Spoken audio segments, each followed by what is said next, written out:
여호수아 17장 14절입니다. 여호수아 17장 14절부터 끝절 18절까지 한 절씩 교독합니다. 요셉 자손이 여호수아에게 말하여 이르되 여호와께서 지금까지 내게 복을 주심으로 내가 큰 민족이 되었거늘 당신이 나의 기업을 위하여 한 제비 한 분깃으로만 내게 주심은 어찌함이니까 하니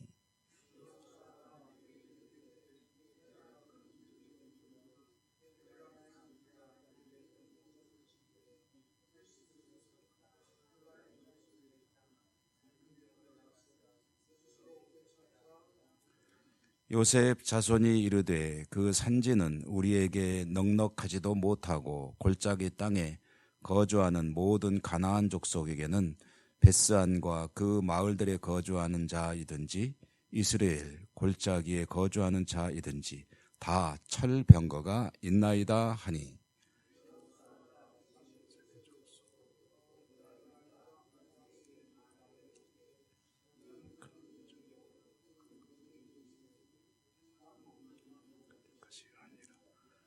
그 산지도 내 것이 되리니 비록 삼림이라도 내가 개척하라 그 끝까지 내 것이 되리라. 가나안 족속이 비록 철병거를 가졌고 강할지라도 내가 능히 그를 쫓아내리라 하였더라. 아멘. 주님 은혜 기원합니다. 여호수아 말씀 중에 이제 땅을 나누는 이야기를 읽어가고 있습니다. 부족별로 땅을 분배하는데 이제 오늘 땅을 분배받는 부족은 요셉 부족이다 이렇게 나오고 있죠. 근데 요셉 부족 하면은 이중성을 가지고 있습니다. 하나는 요셉의 자손들, 그러니까 야곱의 12아들이라는 관점에서 보면은 12아들 중에 11번째 아들인 요셉의 후손들이라는 그런 의미가 한편으로는 있고요. 또 한편으로는 요셉의 두 아들은 이제 므낫세와 에브라임과 므낫세 두 아들인데 이 두 아들이 나중에는 이스라엘 12부족의 한 칸씩을 차지하게 됩니다. 그럼 기존의 12아들 중에서는 한 아들이 빠지게 되겠죠. 그게 누구냐면은 레위 부족이 이제 빠지면서 부족에서 빠진 건 아니고 땅을 분배할 땐 빠졌다는 이야기죠. 그러면서 이제 12부족으로 재편이 되게 되는 건데 오늘 이야기는 이런 겁니다. 여호수아가 이제 땅을 분배해 주는데 그 땅을 분배할 때 이 에브라임과 므낫세 이 두 부족의 입장에서 볼 때는 우리가 비록 야곱의 12아들 중에 한 아들인 요셉의 후손들이지만 그러나 하나님이 복 주셔서 굉장히 그 사이즈가 커지고 그래서 에브라임과 므낫세 둘로 실질적으로는 나누어 가지고 두 부족으로 살아왔다. 그래서 이스라엘 12부족의 두 칸을 차지했는데 그런데 왜 땅은 한 칸목만 주는 거냐? 이 불만을 이제 제기하는 겁니다. 그러니까 요셉의 아들로 칠 거냐 아니면 에브라임과 므낫세 둘로 칠 거냐 놓고 볼 때 이 요셉의 후손들 입장에서는 우리를 왜 한 칸만 주느냐 그런 이제 불만을 토로하게 되는 거죠. 여호수아는 이제 맞다 너희들 말이 맞은데 너희들이 이제 차지할 땅 그 분배된 땅 말고 계속해서 차지할 수 있는 땅들이 있지 않느냐 그 땅을 말하자면은 정복해서 너희들의 지경을 넓혀라. 그러면은 두 부족이 충분히 살 수 있다라는 그 이야기를 이제 하는 그런 대목입니다. 요셉의 자손들은 땅 분배에 대해서 불만을 가지고 있는데, 근데 이때 우리가 좀 읽어 지나왔습니다만은 이 땅을 분배할 때 이스라엘 민족이 가나안 땅을 완전히 100% 다 정복한 건 아니었죠. 한참 정복해 나가고 있었고 아직도 정복해야 될 그런 원주민들이 살고 있는 땅이 많이 있는데, 근데 하나님께서 여기서 이제 그만 스톱하고 땅을 분배해라라고 얘기한 것은 여호수아가 이제 나이가 많아서 지도력을 발휘하면서 전체를 이끌고 정복 전쟁을 하기에는 어려운 상황이 됐기 때문에 이제 땅을 분배해서 각 부족별로 각자에게 주어진 땅을 차지하도록 해라. 너는 이제 그만 은퇴하고 그리고 나머지는 이제 그 각자에게 맡겨라라고 해서 땅을 분배한 겁니다. 각 부족마다 그러니까 자기들이 가서 살 수 있는 땅이 있고 여전히 미정복지들이 있는 겁니다. 그래서 그 땅을 이제 차지해야 되는 거죠. 그러니까 에브라임과 므낫세는 굉장히 사실은 광활한 땅을 분배받았습니다. 특히 므낫세는 요단 동편에서도 땅을 받았고 요단 서편에서도 땅을 받게 되고 12부족 중에 제일 넓은 땅을 차지한 게 므낫세입니다. 그리고 에브라임이 차지한 땅은 농토로는 썩 좋은 땅이 아니라고 할 수 있지만 그 이스라엘 전체로 놓고 보면 한 중심, 지정학적으로는 최고 요지를 에브라임에게 사실은 분배를 했습니다. 그렇기 때문에 땅이 넓고 안 넓고가 문제가 아니고 이 요셉 지파의 불만은 실질적으로는 뭐냐 하면은 자기들에게 분배된 땅이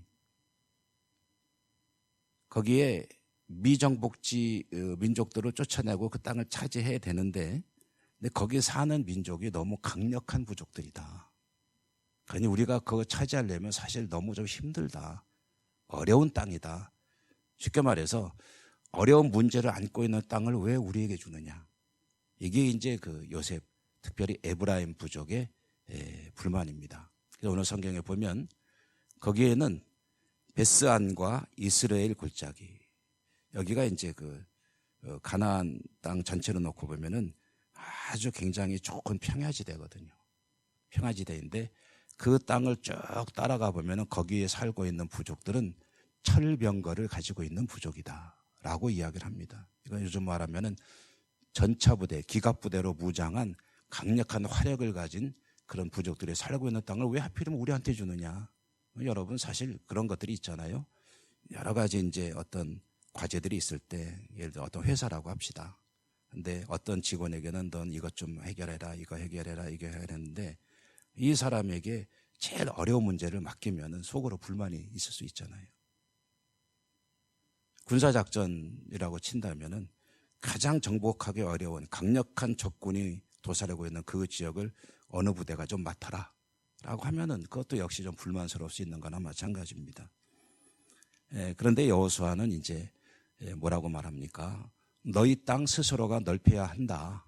그런데 거기에 전차부대, 기갑부대가 도사리고 있는, 가지고 있는 강력한 화력을 가지고 있는 그런 부족이 있다 할지라도 너희가 그 땅을 차지할 수 있다.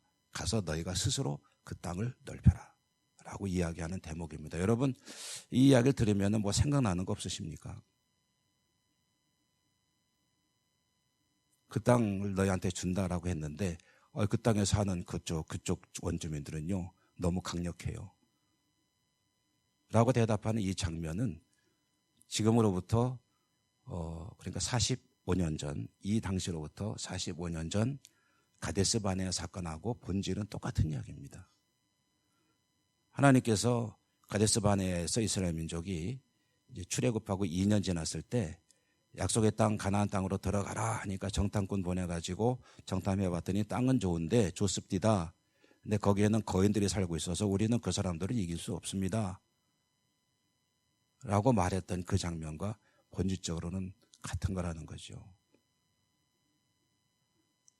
세월이 흘러도 이스라엘 민족이 그렇게 1세대가 다 죽고 다시 가나안 땅에 들어갔지만 그들의 마음속에 사로잡고 있는 그 두려움 그리고 하나님에 대한 하나님을 믿지만 전적으로 의지하지는 못하는 어디까지는 내 계산에 맞으면은 뭐 믿고 내 계산을 벗어나는 범위의 것들은 그거는 하나님도 별 의미가 없는 그런 신앙이라는 면에서는 별로 발전된 게 없다라는 것을 보여주는 장면입니다. 여러분 우리의 신앙에 어떤 좀 가슴 아픈 이야기라고 할 수 있겠죠. 과거나 지금이나 이스라엘 민족 입장에서는 수십 년 전이나 지금이나, 그리고 하나님을 믿고 살아오는 성도들의 입장에서는 수백 년 전이나 지금이나 여전히 자리 잡고 있는 두려움, 이것을 떨쳐내는 것이 하나님을 믿는 믿음의 가장 중요한 핵심 문제라고 할 것입니다. 얼마나 삶의 현장에서 문제를 부딪힐 때마다 하나님을 의지하고 믿음을 잃지 않고 나아가서 그 얼굴에 평화가 유지가 되며 하나님 바라보며 나아갈 수 있느냐 하는 것은 우리에게는 어쩌면 숨이 끊어질 때까지 하나님을 믿고 사는 사람들의 입장에서는 반드시 늘 스스로 짚어보아야 할 신앙의 문제, 중심 주제가 아닐까 하는 생각을 해보게 됩니다. 오늘도 주님만 의지하는 복된 하루가 되시기를 주님 이름으로 축복합니다. 은혜로우신 하나님 감사합니다. 오늘도 주신 말씀 가운데 우리들의 신앙의 실제 모습도 들여다볼 수 있는 은혜 주시니 감사합니다. 하나님 바라보며 모든 문제들을 이겨나가는 그런 강하고도 담대한 신앙이 되기를 원합니다. 성령님 도와주시고 세상과 타협하지 아니하고 굴복하지 아니하고 주님으로 인하여 이기고 승리하는 복된 한 날 될 수 있도록 인도하시고 축복해 주옵소서. 예수님 이름으로 감사하고 기도드립니다. 아멘. 하늘에 계신 우리 아버지 이름을 거룩하게 하시며 아버지의 나라가 오게 하시며 아버지의 뜻이 하늘에서와 같이 땅에서도 이루어지게 하소서. 오늘 우리에게 일용할 양식을 주시고 우리가 우리에게 잘못한 사람을 용서하여 준 것 같이 우리 죄를 용서하여 주시고 우리를 시험에 빠지지 않게 하시고 악에서 구하소서. 나라와 권능과 영광이 영원히 아버지의 것입니다. 아멘. 말씀이 기도 제목 되시기 바랍니다. 여러분의 개인적인 기도 제목들, 그리고 아픈 분들에 대한 기도를 비롯해서 교회를 위한 기도, 이 나라 이 민족 우리 고향 예천을 위한 기도, 이런 여러 가지 기도 선교지, 그리고 지구촌의 평화를 위해서도 기도하시고요. 다 같이 주여 한번 부르고 기도하겠습니다.